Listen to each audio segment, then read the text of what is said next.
Nós vamos compartilhar juntos a palavra do Senhor.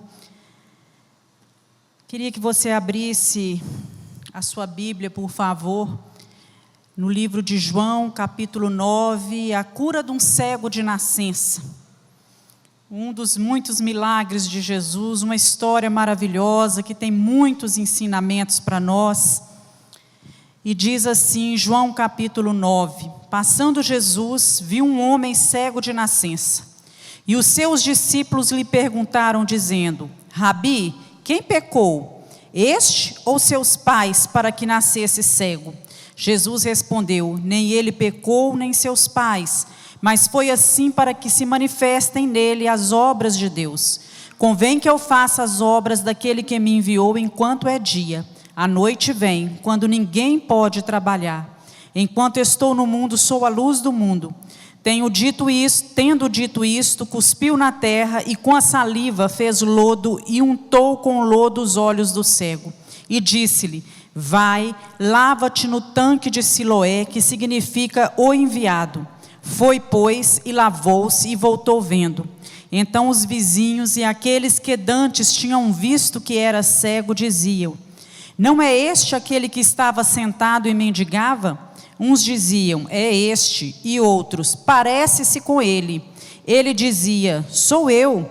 Diziam-lhe, pois, como se te abriram os olhos? Ele respondeu e disse, o homem chamado Jesus fez o lodo e untou-me os olhos e disse, vai ao tanque de Siloé e lava-te. Então fui e lavei-me e vi. Disseram-lhe, pois, onde está ele? Respondeu, não sei. Levaram, pois, aos fariseus o que dantes era cego. Versículo 18. Os judeus, porém, não creram que ele tivesse sido cego e que agora visse, enquanto não chamaram os pais do que agora via. E perguntaram-lhes, dizendo, é este o vosso filho que vós dizeis ter nascido cego? Como, pois, vê ele agora? Seus pais lhes responderam e disseram, sabemos que este é o nosso filho e que nasceu cego, mas como agora vê, não sabemos, ou quem lhe tem aberto os olhos, não sabemos. Tem idade, perguntai-lo a ele mesmo, e ele falará por si mesmo. 24, chamaram, pois, pela segunda vez o homem que tinha sido cego e disseram-lhe, dá glória a Deus, nós sabemos que este homem é pecador. Respondeu ele, pois, e disse, se é pecador eu não sei, uma coisa eu sei, é que havendo eu sido cego, agora veja. Tornaram-lhe a dizer-lhe, que te fez ele, como te abriu os olhos? Responderam-lhes, já vos disse, não ouvistes? Para que o quereis tornar a ouvir? Quereis porventura fazer-vos também seus discípulos? Então o injuriaram e disseram, discípulo dele seja tu, nós somos discípulos de Moisés. Nós bem sabemos que Deus falou a Moisés, mas este não sabemos de onde é. O homem respondeu e disse-lhes, nisso pois está a maravilha, que vós não sabeis de onde ele é, e me abrisse os olhos. Ora, nós sabemos que Deus não ouve a pecadores, mas se alguém é temente a Deus e faz a sua vontade, a esse ouve. Desde o princípio do mundo, nunca se ouviu que alguém abrisse os olhos de um cego de nascença. Se este não fosse de Deus, nada poderia fazer. Responderam-lhe eles e disseram, tu és nascido todo em pecados e ensinas a nós? E expulsaram-no. Jesus ouviu o que tinham expulsado e encontrando-o disse-lhe, crês tu no Filho de Deus? Ele respondeu e disse, quem é ele, Senhor, para que nele eu creia? E Jesus lhe disse, já o tens visto e é aquele que fala contigo. Ele disse, eu creio, Senhor, e o adorou. Amém? Louvado seja Deus. Essa história é uma das muitas histórias maravilhosas da palavra do Senhor. Nós sabemos que a cura desse cego, ela se deu nas águas do tanque de Siloé. O tanque de Siloé era um recipiente, um tanque muito grande, enorme, cujas águas elas vinham de um canal subterrâneo. Esse canal tinha mais ou menos 530 metros de comprimento. E as águas vinham da fonte de Giom, que ficava localizada no vale de Cedron. E esse túnel foi construído na época do rei Ezequias. E este homem cego tinha passado a sua vida toda, desde que nasceu, né, na escuridão. E ele era visto pelaquela população, pelo povo que o cercava, como alguém que estava sendo castigado. E por que então parar e ajudar um homem assim, né? Por que estender as mãos para um homem desse? Ele já estava ali abandonado, né, sozinho, dependendo da caridade das pessoas e da compaixão daqueles que passavam. E é interessante a gente notar que Jesus, o texto começa de um modo de, fala assim, passando Jesus, né? Jesus, andando Jesus. Algumas versões dizem assim, viu aquele homem. Jerusalém era uma cidade grande. E como numa cidade grande, né, as multidões passam por todos os lados e ninguém dá conta da vida de ninguém. Ninguém vê ninguém. Geralmente é muito difícil uma pessoa parar e se comunicar com a outra, estender a mão para alguém, se preocupar com a vida do outro. Mas Jesus, Ele não vê multidões, louvado seja Deus por isso. Ele nos vê individualmente. E hoje o Senhor contempla a minha vida e contempla você, porque nós somos especiais para o Senhor, nós somos únicos para o nosso Deus. E Jesus prende a sua atenção naquele homem, cego de nascença. Deus nos vê em meio às multidões. O Salmo 113, lá no versículo 5 e 6, diz assim, quem é como o Senhor, o nosso Deus, que reina no seu trono nas alturas, e que se inclina do seu alto e sublime trono para contemplar aquilo que acontece nos céus e na terra? Não há Deus que faça isso, que do seu alto e sublime trono se inclina e com seus olhos, né, vê todo ser humano individualmente, entre os bilhões de pessoas, Deus nos vê. Naquela época, meus irmãos, todo o sofrimento, e isso fica bem claro aqui para nós no texto, que todo o sofrimento era visto como um castigo de Deus, por algum pecado que as pessoas tinham cometido. Então, associar um defeito físico, um defeito de nascença ao pecado, era uma das maneiras que os sacerdotes da antiga aliança encontraram para manter o seu poder sobre o povo. Então, para os saduceus e também para os fariseus, um defeito físico, uma doença que a pessoa tinha, era sinal da maldição de Deus, da mão pesada de Deus sobre a vida daquela pessoa. E nós vemos aqui que Jesus, ele não era dessa mesma opinião. E ele corrige os seus discípulos quando ele diz, olha, nem ele nem os seus pais pecaram, mas isto assim se sucedeu para que fossem manifestadas as obras de Deus. Então, aquilo que naquela época era um sinal da ausência da bênção de Deus, ausência da presença de Deus, para Jesus, né, no final vai ser um sinal da sua presença, do seu poder, né, da sua capacidade de agir em favor da vida dos homens. E Jesus continua dizendo, olha, enquanto é dia, eu tenho que realizar as obras do meu Pai, daquele que me enviou. Porque vem a noite, e quando a noite vier, nós já não poderemos mais trabalhar. Enquanto eu estou no mundo, eu sou a luz do mundo. E essa pergunta que os discípulos fazem, mestre, quem pecou, ele ou seus pais, revela para nós a cegueira espiritual dos discípulos. Por isso nós vamos falar hoje, né? Liberte-se da cegueira espiritual. Vamos pedir a Deus para abrir os nossos olhos espirituais. Os discípulos estavam com o Senhor Jesus, mas eram cegos espiritualmente. Eles desconsideraram a dor, a angústia daquele homem. E esse milagre ia trazer não só a cura física para aquele cego, mas também ia trazer a cura espiritual para a vida dos discípulos.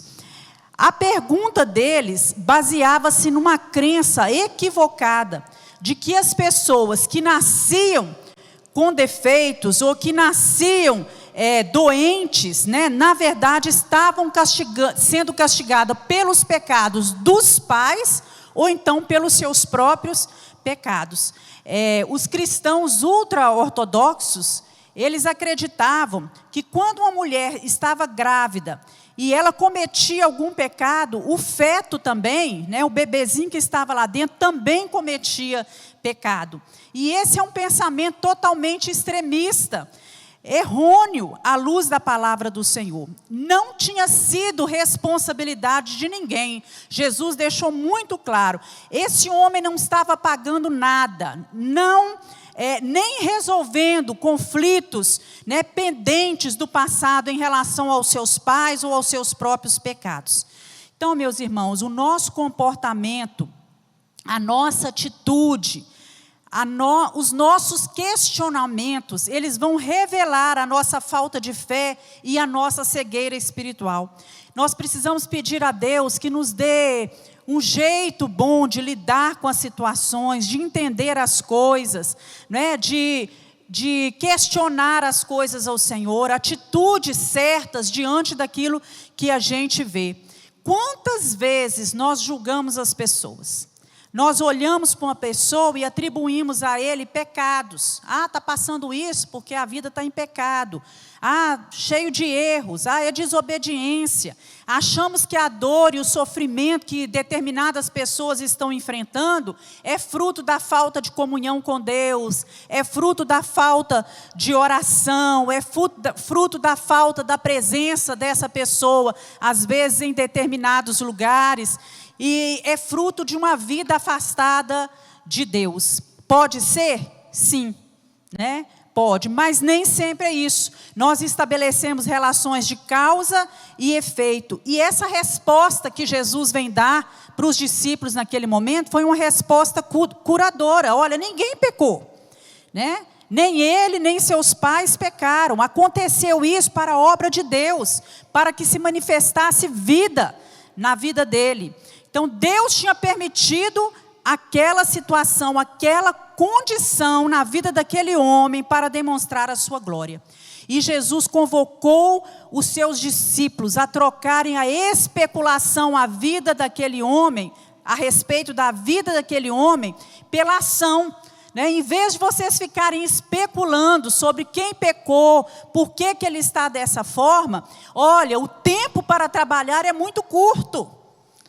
A hora vem, o dia vai passar, então nós devemos trabalhar. E o mestre aqui, ele ligava os discípulos a si mesmo, o trabalho era deles, de Jesus e dos discípulos. Ainda que Jesus fizesse aquilo sozinho, ele reconhece que a hora estava passando e que era hora de agir. Não era necessário para que acontecesse esse milagre, que Jesus cuspisse na terra, que pegasse aquilo, fizesse lodo e passasse nos olhos dos discípulos. Mas isso foi a forma que o Senhor encontrou naquele momento para pôr a fé daquele homem à prova. Nós vemos, será que esse homem vai obedecer? Será que ele vai entender a origem do nome Siloé? Fica claro aqui que quer dizer enviado, aquele que é enviado. Então Jesus manda ele, passa o lodo e fala assim, nos olhos dele, fala assim, olha, agora você vai ao tanque de Siloé, ao tanque do enviado. Esse nome, ele se originou porque as águas, elas eram enviadas, quer dizer, elas brotavam da fonte e eram enviadas da fonte para o tanque. E fica claro aqui nessa mensagem para nós, que o fato desse cego lavar-se nas águas enviadas, nas águas de Siloé, dava o recado que aquele que estava sendo responsável pelo milagre na vida daquele homem era o enviado de Deus. Aleluias por isso. Jesus é o enviado de Deus. Na presente circunstância, esse nome tem um significado muito maior, muito mais elevado. Ele aponta para Cristo, para Jesus Cristo, aquele que é o enviado do Pai. E essa verdade, meus irmãos, ela é repetida muitas vezes na palavra do Senhor. E a obediência resultou na recuperação dos olhos daquele cego. Jesus poderia ter simplesmente olhado para ele, abre os seus olhos e dito, abre os seus olhos e vê, como ele já tinha feito em outra situação. Ele perguntou para o cego Bartimeu, o que queres que eu te faça? E Bartimeu, Senhor, que eu veja. O Senhor abre e vê. Não foi assim? Mas essa cegueira, ela estava relacionada a verdades mais profundas.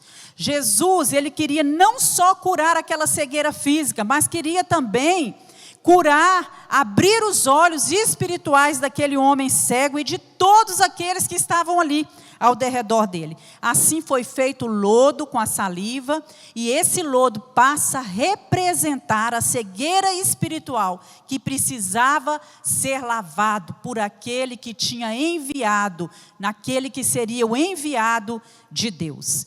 E a visão daquele cego, ela se abre de tal forma diferente dos seus pais. Por quê? Esse homem, quando ele é interrogado pelos fariseus, ele não temeu. Nós vemos aqui os pais dele se esquivando, não querendo se comprometer, com os fariseus. E falando assim, olha, ele já é adulto, pergunta a ele mesmo, nós sabemos que ele é o nosso filho. Isso nós sabemos, mas quem operou esse milagre nele, sabemos que ele nasceu cego, mas quem operou esse milagre, ele já pode responder por si só. E ele responde, é muito lindo, que ele responde lá no versículo 25, olha, se ele é pecador, eu não sei.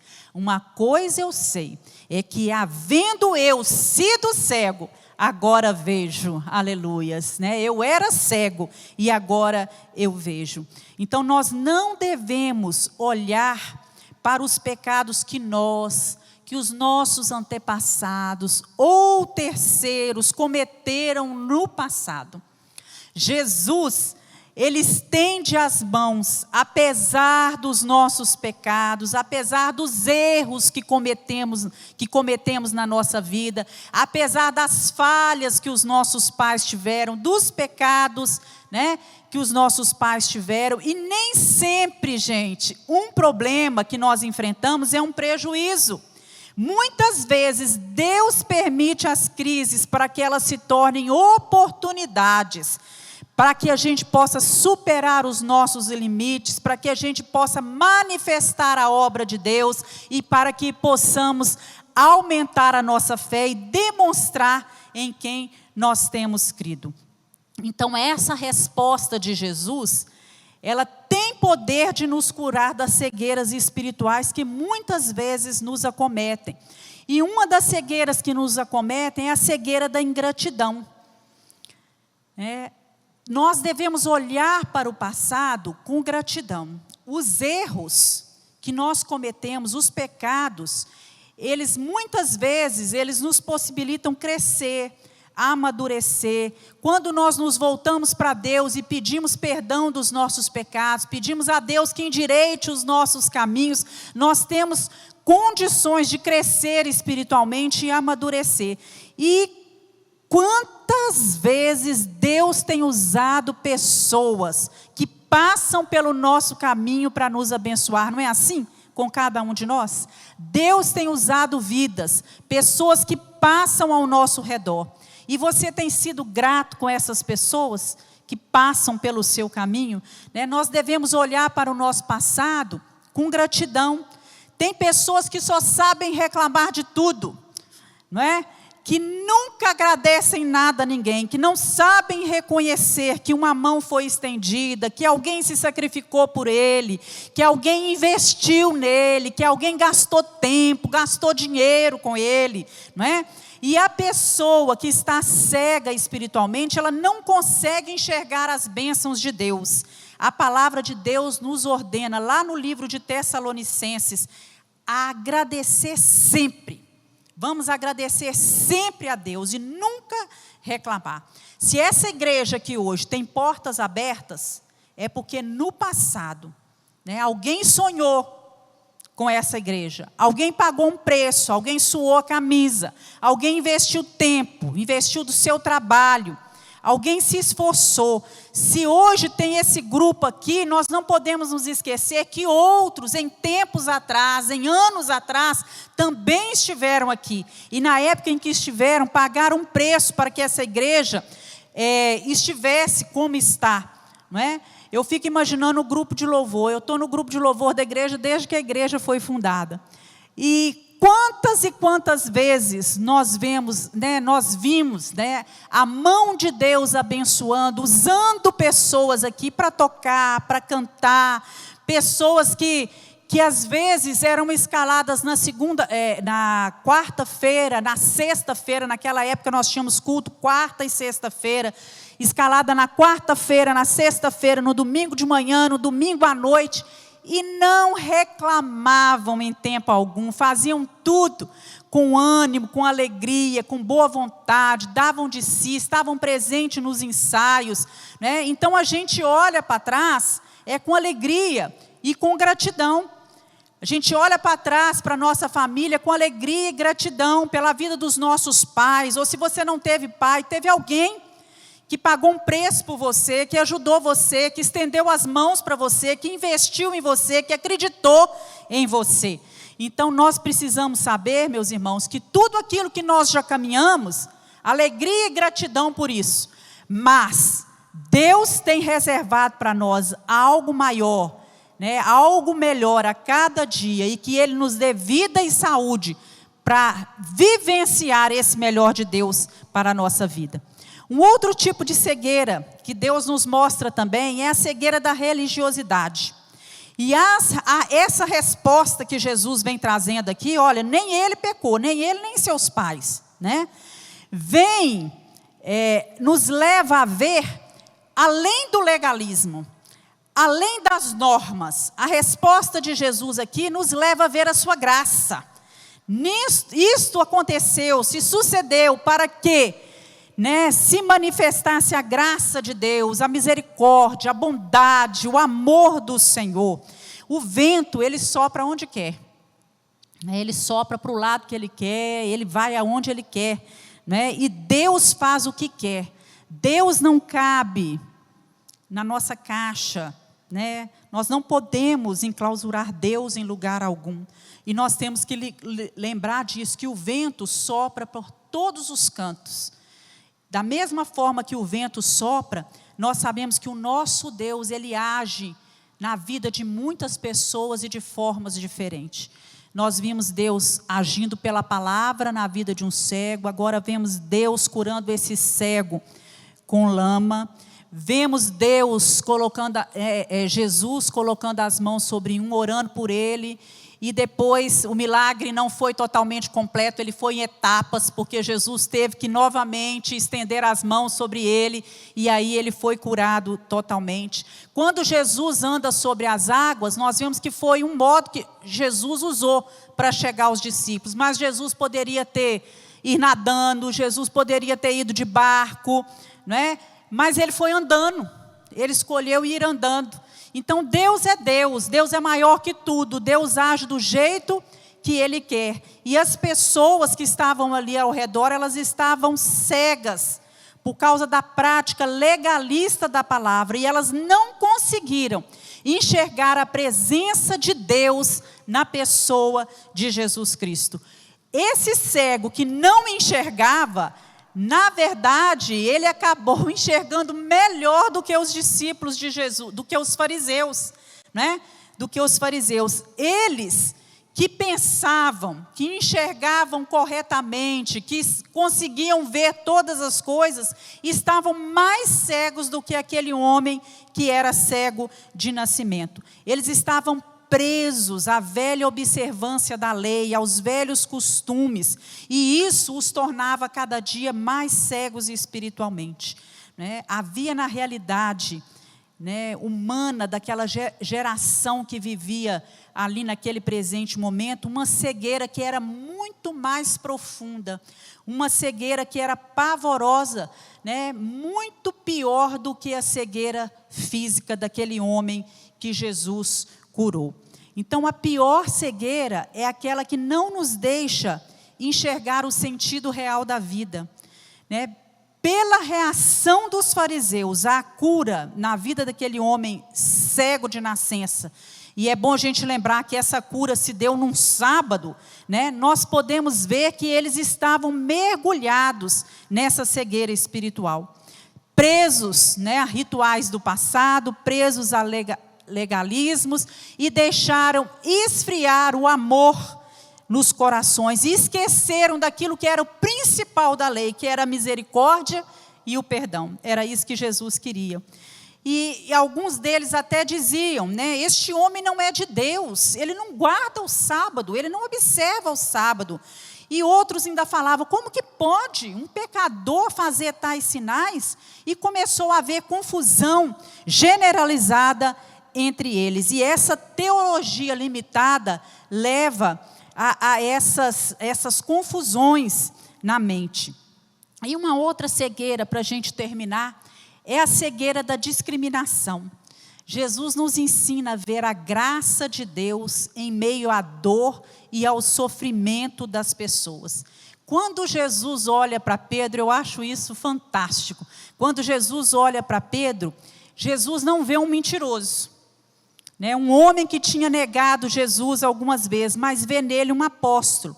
Quando Jesus olha para a vida da mulher adúltera, Jesus não vê nela uma imoral, mas vê nela uma discípula.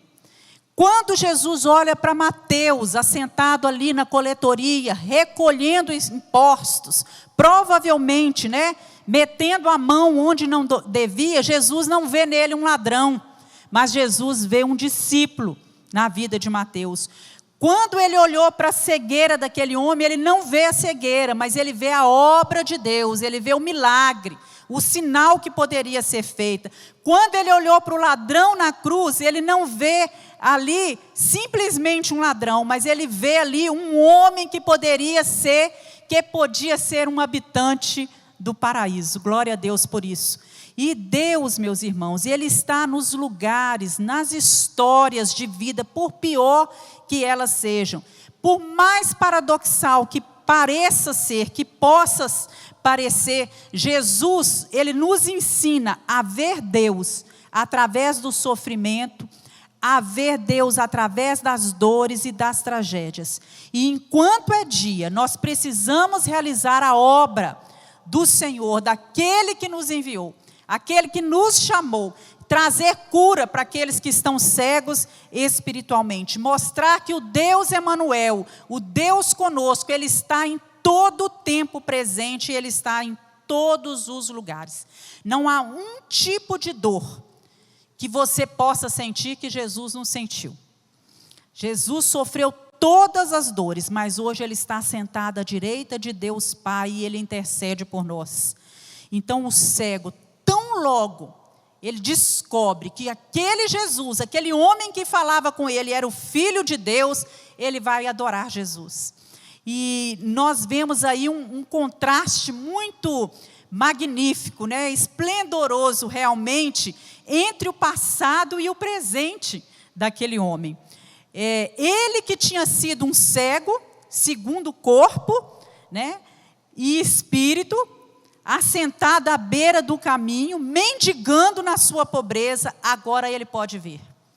Agora ele abriu os seus olhos e ele se torna um adorador feliz de Jesus, na qual habita toda a plenitude. Ele começa a adorar a Deus. E nós, seres humanos, julgamos muitas vezes o que não sabemos, condenamos por preconceitos, tratamos muitas vezes com indiferença, vemos multidões. É muito difícil hoje em dia aqueles que conseguem ver as pessoas individualmente, e é muito difícil hoje alguém que consiga enxergar o cuidado que cada ser humano necessita individualmente. Então o problema mais sério que a cegueira física é a cegueira espiritual. A questão não é porque eu nasci assim, Senhor, mas por que eu permaneço assim? Por que eu continuo assim? Não é? Por que eu continuo assim, sem abrir os meus olhos espirituais para a manifestação do poder de Deus? Que nessa noite você possa perguntar ao Senhor, meu Deus, não é? porque muitas vezes eu tenho me apresentado assim, com os meus olhos fechados, sem conseguir entender as coisas, né? Cura, Senhor, abra os meus olhos espirituais, que seja essa a sua oração. Cura da cegueira da ingratidão, cura-me da cegueira da religiosidade, da discriminação. Abre, Senhor, os meus olhos espirituais.